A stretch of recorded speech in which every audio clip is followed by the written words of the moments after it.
Welcome everyone. Today's video finds us in Cambodia and we're going to check out something I've been really excited to see, and I'm finally here.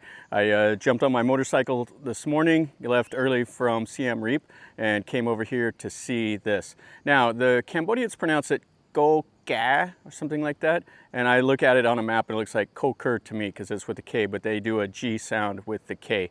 Anyway, we're gonna go take a look at this 10th century temple. It used to be the capital before it was moved like in 944 over to the Angkor area to Siem Reap. Anyway, this is a humongous mountain temple and it should be a lot of fun. So let's go check it out.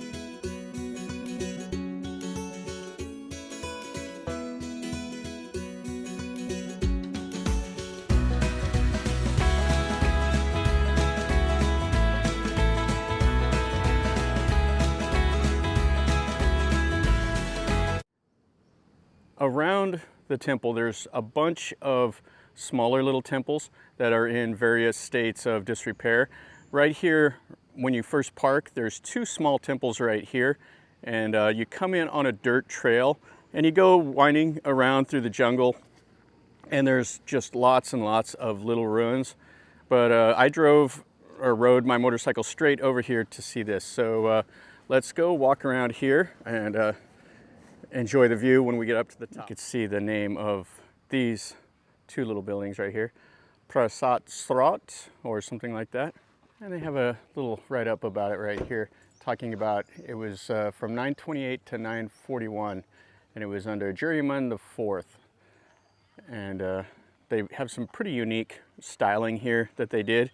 And there's talking about like a 4-meter tall lingua, like the Shiva linga. And then when you first come in here, you can see they have the souvenirs, ticket control. It is $15 US to get into this park for a one-day ticket. You see here, this was given the World Heritage Site in September of 2023. And then we'll walk through. Now, all through this area, there's landmines, so you don't want to like stray out into the jungle by yourself. There's some signs up that they've cleared the landmines, but still it's best to stay in the areas where you know that they've spent all this time, because there's people, like when you go to Angkor Wat, there's people that have they're out there playing music and stuff like that that have lost limbs due to landmines. And you can see there are like little trails and stuff around. Okay, so we're first right here at this temple, and you can see it's kind of some disrepair. They're doing a little bit of renovations to it, and there is quite a bit to see. Mainly what you see when you come to these places, these old Khmer temples, is these rocks, these stones that they quarried and carved and brought over here and built these humongous temples. So they made these all out of the laterite stones over here and the sandstone. And I don't know if they used like a lot of brick. I know they did use some. I'm sure we'll see some coming up here. And you can see these are quite huge. These are made out of stone, and they carved these for the windows, and they've notched them like right down here. They took a chisel and they carved into this piece, and they put like a male part on this, and it goes into this, and that's what keeps it in place. And you can see this is in pretty bad repair here. Lots of rubble, and you can see the temple wall over there. Oh, and here we go. We do have a prong over here that is made out of brick. Looks like they've wrapped some cables around those laterite stones up at the top to keep it from collapsing off. Oh, and then we have some nice halls. Check out this styling here on the front. Oh, that's really nice. So you can see they carved all into the front of this. And the scholars have came over and looked at these right here, these lingams, and they know exactly when it was built. And I guess at this temple complex there's quite a bit of inscriptions. So they knew how many people lived in this area. They knew like list of slaves, they knew taxes collected, and they knew everything. This was a big old hall. Now it's just shaped like a C and open at the top. So you can see this prong right here. Wow, this is fantastic. That humongous lintel up there, it's pretty weathered. And then the colonnades right down here, the size of them. And it's all, has all the detail work all around it. And then it has a cool looking little lion here. And you can see the temple wall. And you can see where they've supported this to keep it from collapsing. This is what's inside of this prong right here. You can see how tall it is. And I'm not sure what image this was right here. There was a lot talking about, you know, Shiva and Vishnu and a couple of the other Hindu gods. So this would have been a massive image right in here. See this lintel right here? They have it sitting over. And then this is the temple wall. And we'll go in here. So I don't know if this was sitting right here. These would have been like the archways. I think they call them the gopuras. And then we have a little water storage inside of here. And some more of the temple buildings and another storage over there on that side. You can see all these stones with all the carvings. And they carved here in the middle of it. That's to keep the wall intact. You can see they would have had the little channel right there. And they would have set the next row of stones on top of that. But, you know, after 1,000 years, you know, the ground has settled, tree roots have grown in, it kind of pushed them and have caused them to collapse down. Plus, some of them weren't as hardy as the others. Some of the stone quality was poor. You can see the back side of this here. You can see that lintel up there. So you can see that these stone columns in this wall right here, they just fell like dominoes. They collapsed in. Some of them are standing up on the right, but the ones on the left just all collapsed down. And you can see how they did it right here. So they carved around right here, and then they carved a smaller square right there. And that's like, this is the male end, that's the female end, and then they just stood those columns right up there in the wall. And you can see part of the reason for the demise is these humongous trees that have grown up in here. And you can see at the top they have that, and they would have put a stone across the top there also, and then they would have put a roof on it. Okay, so we got another little building that we'll go into. You can see the inner wall here. And they have came up here and supported this up. Now you guys have to be mindful when you're walking around here, because you will just bonk your head on stuff like this. And if it's stone, which I have before going in these lower walkways, it will hurt a lot. The stone, believe it or not, doesn't give. So check this out. We have some carvings here. Oh, that's really nice. So these are like the faux doors, which is really the styling of the Khmer. They like to put these fake windows and doors and stuff like that in. And then you can see the little colonnades right here. And then they would have had some images as you came in here on each side. Not sure what they would have been. That one there on the one side looked like it was maybe like the bottom of some feet or something like that. You can see some more. Oh no, we got a little figure right here. So hopefully you can see that. It's some carvings of one of the little figures that's from the early 10th century. We can still come over here and enjoy this. Oh, this is great. And they've braced this up in here also. Okay, so we got a lot of rubble here. And I don't know what their plans are as far as reconstruction, but it looks like they're doing something here underneath this little building. You can see they used a lot of brick on this inner part here. Looks like they're maybe trying to restore this a little bit. Wow, what a daunting job this would be. And they do have the use of sandstone around the door jambs. And then they use the brick. The brick isn't as hardy as these other stones. The sandstone and the laterite hold up a lot better. But the brick are easier to use and easier to make. So that's why you see a lot of places, especially like in Thailand, where they used almost extensively the brick. You can see the feet over there, so that would have probably been like a lion. And looks like here's part of one also.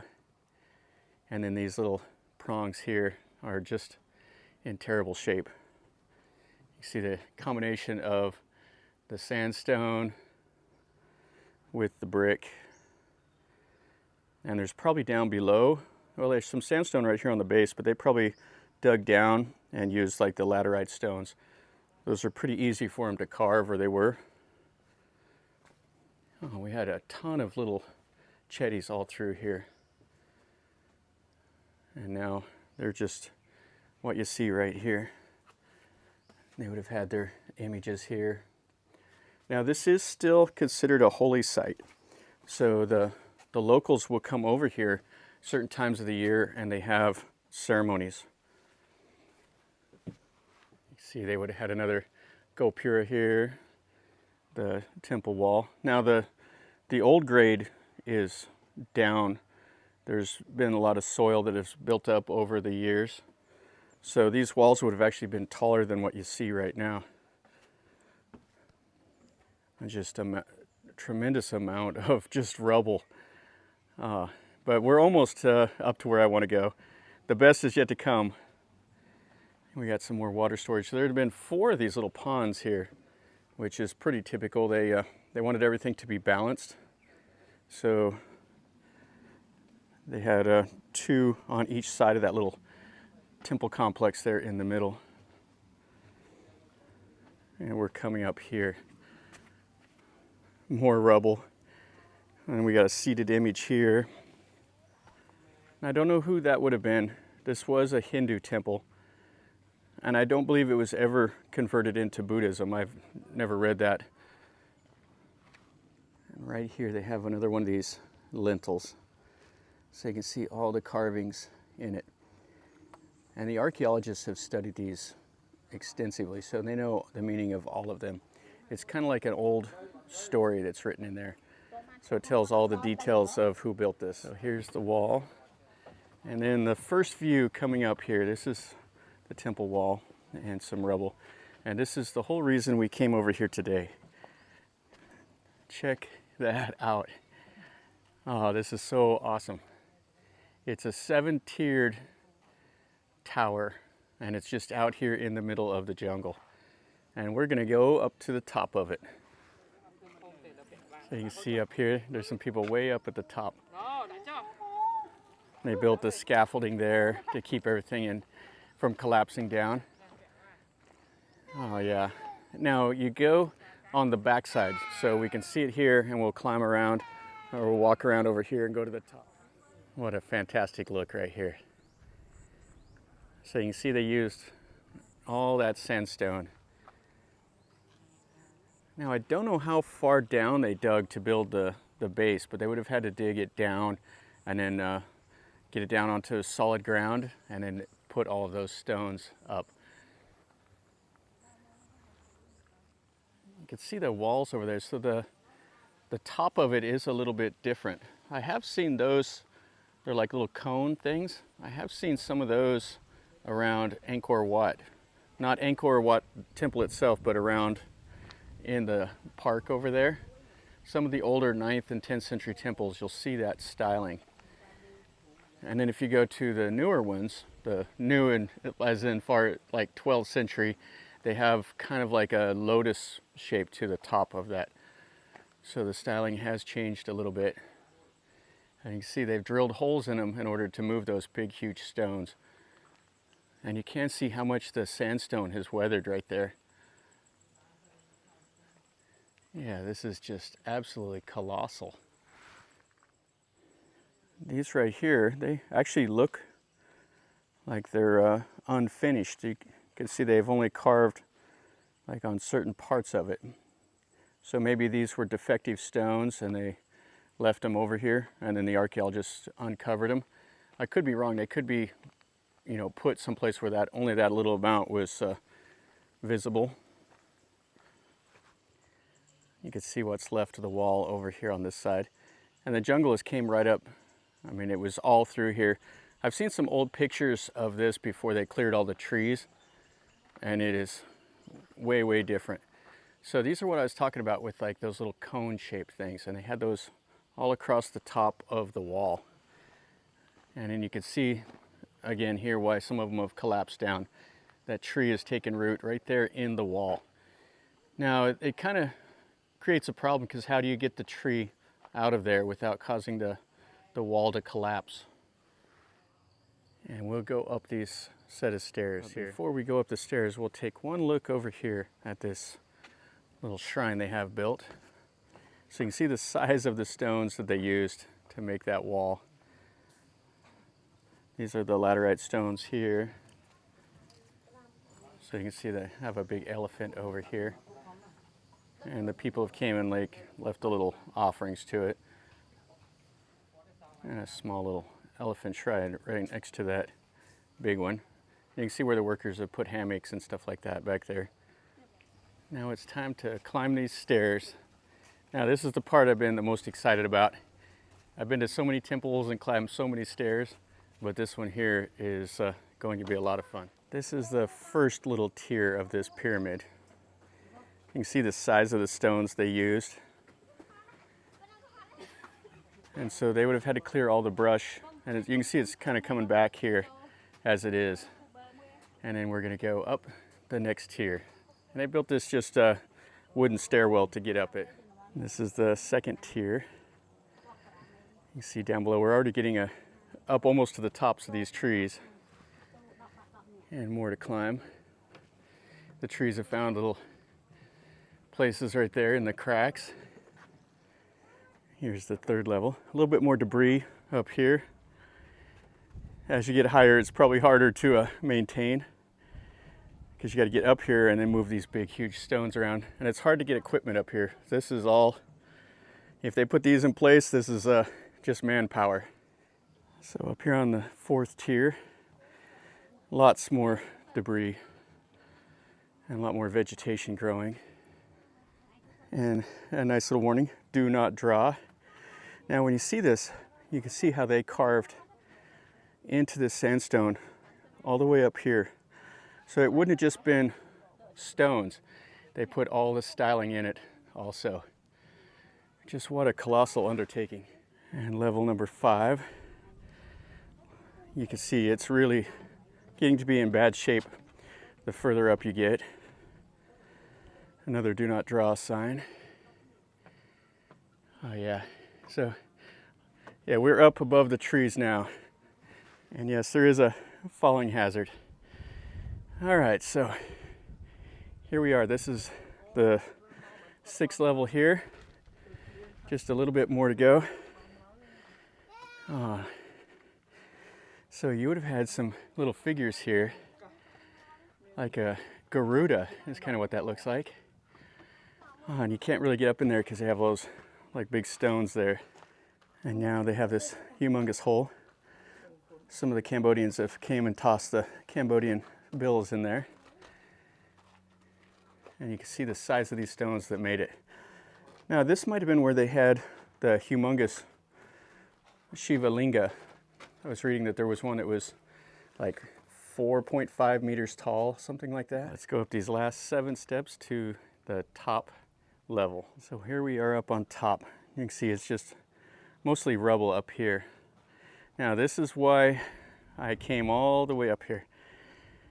This is what you see. And this is absolutely amazing. Now you can't see it right now, but just in your mind's eye, picture this. This was a city where all these trees are. There would have been 10,000 people living here. All that's left of all those people are just these stone temples. The houses would have all deteriorated. They would have been made out of wood. They made the religious building out of these stones. So that's all that's left. You can see some mountains way off on the horizon. And this would have been a city, but it's all gone. All the people are gone. All the buildings are gone. And this is the only trace of what you see right now. What an amazing thing. And as far as you can see, there's some houses and stuff out there. The workers here at the at this complex. But other than that, it's just all jungle all around. I'm getting a little bit of a breeze up here. So that's the whole temple complex that we walked through. And you can't even see it from up here. You can see the little bit of that water that's on that other, but you can't see a single building. And then you can see all this debris up here. And then you can see the carvings here. So it's kind of difficult to see with all these rocks, but you can see a little bit of it. Yeah, how much work went into this. It's just absolutely incredible. Let's take one more last look here around. This is the whole top of the temple. You see where they've carved the holes in them to transport these big, huge stones. And you can see there are the signs of that this is a falling hazard. They just put these little wooden fences in, so definitely could fall through there if you weren't paying attention, or if you stumbled while you was climbing around up here. And if you're scared of heights, don't come up here, because the stairs are kind of, I mean, they're not rickety, but it's just you have a long climb and you're kind of out on the rail. I mean, you can see the view down right here off of it. So if you're a little afraid of heights, this is not where to go. Kind of a cool look at that winding staircase that goes down, and then the temple wall over here. And it's hard to say what kind of treasures are buried underneath these trees that will never be found. So almost back down. That nice little breeze from coming across here feels really nice because it's quite hot, but when you're underneath this canopy, it's not as bad. It doesn't feel as hot here as it does like in Siem Reap when you're climbing around those temples there. All right, guys, so that's going to finish up our little video over here at Koh Ker. This is Prasat Thom, and this is the pyramid temple. And it is everything I expected it to be. It is just colossal. It's amazing seeing all these stones, the way they built it. It's definitely, if you like this kind of stuff, these old temples, get over here and take a look at this. This is a UNESCO World Heritage Site. So what you see now is going to be a lot different in 5 years whenever all the crowds find this. So it's a great time to visit right now. It was just awarded that honor last month. The infrastructure around here, there's not a lot. There's a couple hotels that I passed coming in, but I think what you could do is make it a day trip from Siem Reap. I mean, I got up this morning, got on the motorcycle, and rode over here like 2.5 hours or so. Plus you get to see some of the cool Cambodian countryside. But driving over here is not for the faint of heart. There's livestock on the road, there's motorcycles coming out everywhere, farm equipment, buses, trucks. It's you got to be alert the whole time, but it's definitely worth a little bit of the risk on the roads to get over here and see this. So anyway, this was a real treat today for me. This is why I travel, is so I can see things like this. I mean, it's just absolutely massive, just cool. It blows the mind away. So anyway, if you like this video, definitely smash the like button. If you're new to my channel, subscribe, stick around, and then you get to see what I see, and I tell you a little bit about what I know. I'm no expert, I just love going and seeing all of this stuff. So if you like that, stick around, and then you're notified when I post a new video. And leave me a comment if you have any questions, or if you've been here, leave me a comment down below. And from over here in Cambodia, remember guys, life is a journey. Until next time, enjoy.